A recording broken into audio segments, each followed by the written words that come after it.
আজকে আমি যে সিনেমাটা নিয়ে কথা বলবো সেই সিনেমাটা মাত্র $750,000 বানানো একটা ইন্ডি সিনেমা, কিন্তু এটা বক্স অফিস আয় করেছে প্রায় $400 মিলিয়ন।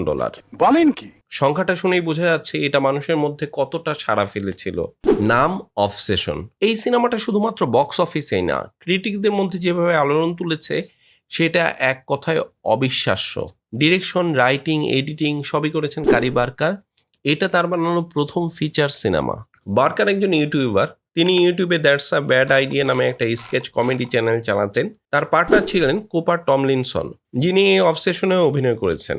সেই চ্যানেলের জন্য বার্কার প্রথমে একটা শর্ট ফিল্ম বানান যেটার নাম হচ্ছে চেয়ার। তারপর একটা ফাউন্ড ফুটেজ হরর সিনেমা যেটার নাম হচ্ছে মিল্ক অ্যান্ড সিরিয়াল, যেটা ইউটিউবে আপলোড করে তিনি 3 মিলিয়নের বেশি ভিউ পেয়েছিলেন। তার এই ছোট ছোট কাজের মাধ্যমে একটা প্যাটার্ন বোঝা যায়।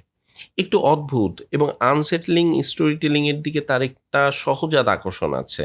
অবসেশন আসলে সেই প্যাটার্নেই বানানো তার আর একটা সাকসেসফুল প্রজেক্ট।